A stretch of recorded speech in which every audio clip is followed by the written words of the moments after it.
Luke. And we're moving now to the 19th chapter. This is a story that is familiar to many of us, and some of us learned this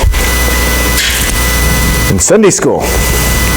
We even learned a little song about it. Jesus entered Jericho and was passing through it, and a man there was named Zacchaeus. He was a chief tax collector and was rich. He was trying to see who Jesus was, but on account of the crowd he could not, because he was short in stature. So he ran ahead and climbed a sycamore tree to see him, because he was going to pass that way. And when Jesus came to the place, he looked up and said to him, "Zacchaeus, hurry and come down, for I must stay at your house today." So he hurried down and was happy to welcome him. And all who saw it began to grumble and said, "He is gone to be the guest of one who is a sinner."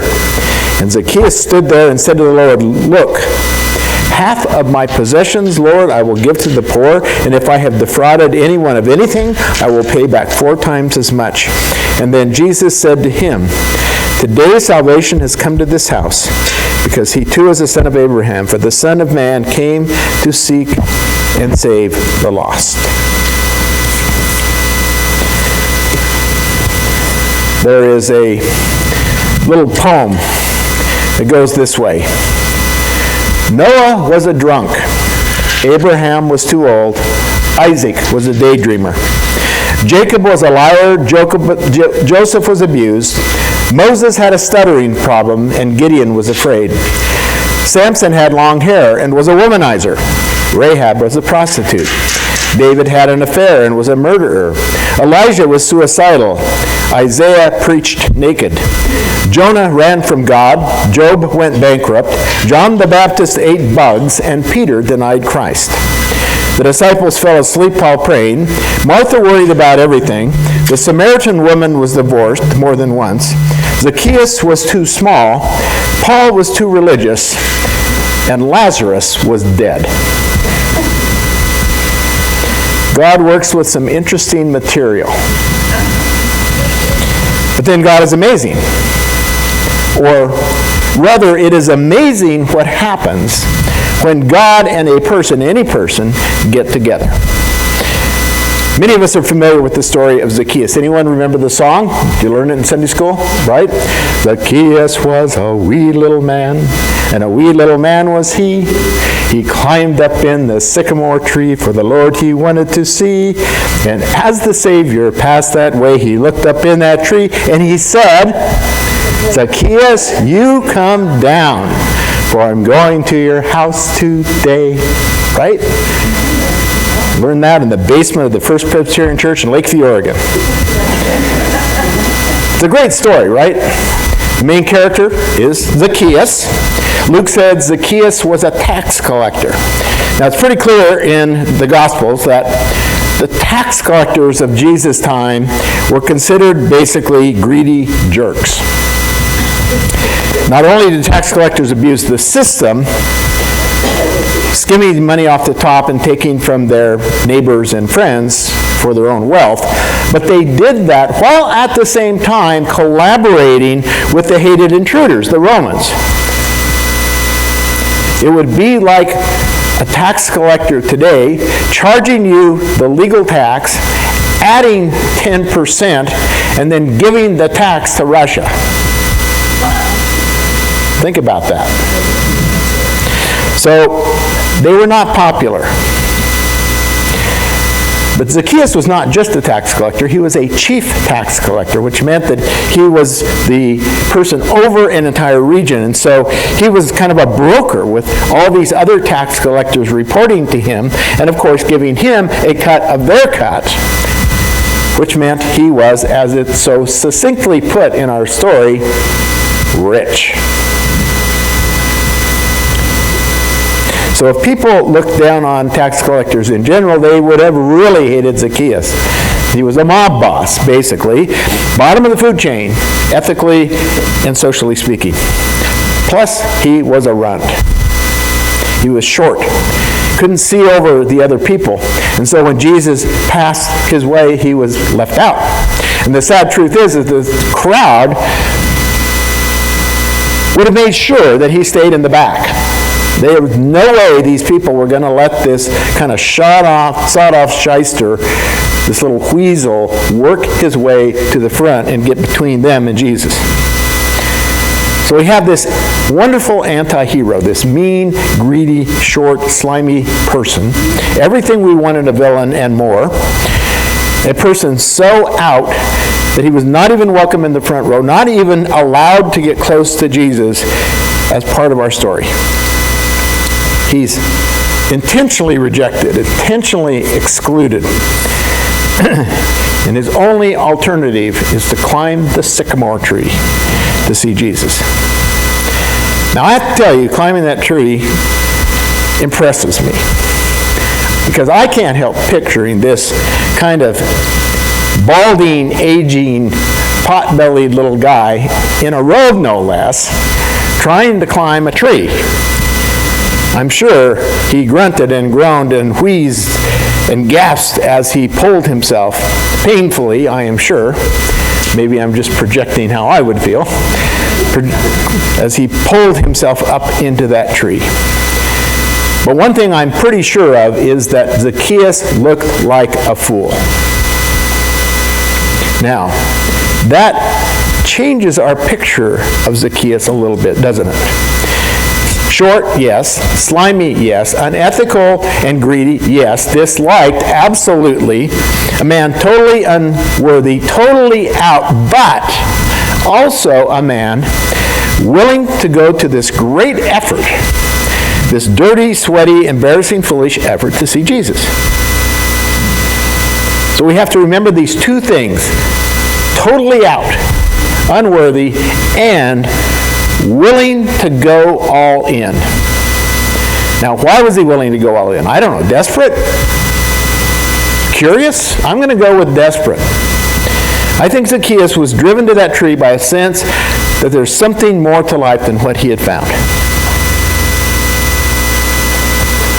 So here we are in our story, Zacchaeus hanging from the tree. And we move to the next stage. Along comes Jesus. And there is Zacchaeus hanging in the tree. There's the crowd, probably hugging themselves in anticipation of hearing Jesus give this shot-off little shyster, holy hell. Whoa! Repent! Wise up, at the very least, right? But Jesus opens his mouth and says this: Zacchaeus, come down. We're going to your house. Let's do lunch. Many in the crowd were shocked by this, right? They grumbled, we're told that. Because Jesus was suggesting that this deplorable person join him at the table, join him in breaking bread. This was outrageous. This was the acceptance of the unacceptable. So this means that our story has two big risks going on here. First, there was Zacchaeus going out on the limb to see Jesus. That was a risk. But Jesus inviting Zacchaeus to meet with him, that too was a risk. Jesus went out on the limb for Zacchaeus as well. Because Zacchaeus had been labeled, categorized, pigeonholed, defined, and the definition was absolutely, positively not good. Now we do this a lot, right? We imprison one another in the definitions we assign. We sum one another up in ways that destroy their humanity. You hear it. Nerd, jock, geek. We label and we lock up our minds. She's the talker, he's the chauvinist, there's the libertard, there's the wingnut, there's the drunk, there's the druggie, there's the racist, that poor person over there. Yeah, that one, they're a lazy moocher. We sum people up, we simplify them into stick figures so that we do not have to deal with the complexities of who they are as human beings. We reduce them to nothing. Zacchaeus had been labeled, tax collector. That's all they needed. That's all they wanted to know. By the way, did I mention that we not only do that categorizing and labeling to others, but we do it to ourselves? Do you think Zacchaeus didn't get it? Do you think Zacchaeus did not understand how others saw him? Do you think Zacchaeus didn't, for the most part, agree? That's why he wanted to see Jesus. That's why he's up there in that tree. I suspect he was well aware of how other people thought about him and well aware that his life was not exactly exemplary. But Jesus saw past that label. He looked up there and he didn't see a tax collector. He saw a person. He always does that. Jesus tends to ignore the adjectives. What Jesus sees when he looks at anyone is the person. The person God created that person to be. The person they are at the core of their being. He sees the divine spark. He sees what, if they can only connect and awaken to the sacred within, he sees what they can be. So Jesus hobnobbed with the sinner. He talks with him. He eats with him. He breaks bread with him. And he transforms him. The outpouring of acceptance and love changed Zacchaeus. No longer was Zacchaeus going to live his life as this small-minded, selfish, greedy little person. From this point out, he would live his life as a generous person. You heard his promises in the passage. I'm going to give everything I've defrauded back. I'm going to give all this wealth and I'm going to give it to the poor. I'm going to befriend the poor and the needy. That's how the story goes. It's an interesting story, right? Because it starts, I think, with emptiness and desire. And it's not hard for us to see ourselves as the one foolishly hanging up there in that tree. It's not hard to see ourselves as the one who wants so badly to draw close to this power, to the sacred, but isn't sure how to do it. Who wants to draw close, but is still maybe feeling a little bit reluctant, maybe even fearful. What's going to happen if we dare to approach God? What's going to happen if we're actually seen by the eye of God? How's God going to respond to us? How will it be? Will we feel guilt? Will we feel shame? Will we be guilted? Will we be shamed? Is God going to give us a little bit of holy hell? So this is a story of risk. And the message seems to be that at some point you got to take the risk. You have to go all in. You have to climb that tree. You have to let it all hang out, so to speak. You have to put ourselves out there, where it happens, where we lock eyes with the sacred, where the connection happens. And what then? Well, that's why this is a story of grace. What happens is that God says, you come here. You're mine. You come join me at the table. Someone once suggested that we do not have a place at the table of God because we have earned it, but because we need it. In this story, Zacchaeus was called to join Jesus at the table, not because he deserved it, but because he needed it. And so too with us. We are called to this table, this communion table, not because we deserve it, but because we need it. All we have to do to get there is say yes. All we have to do is say, yes, I am here. Yes, I am ready. Yes, let's have lunch. And in the end, the story becomes about transformation, doesn't it? When we break bread with God, when we sit down, when we commune, connect, however you want to think about it, with the sacred, we are changed. As Jesus himself put it, when the connection happens, the blind see, the deaf hear, Those who are sick at heart find hearts that are full. The greedy give, and the crushed find themselves whole. And the oppressed are set free.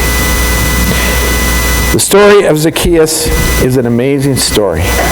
It is a hopeful story. It is a beautiful story. And it's our story. Let's pray. Almighty God, thank you for this story of hope and transformation, this story of risk, this story of love and grace. Help us, Lord, to always go out on a limb, seeking your presence, seeking closeness, seeking connection, knowing that you will always welcome us at your table. This we pray in the name of the Christ. Amen.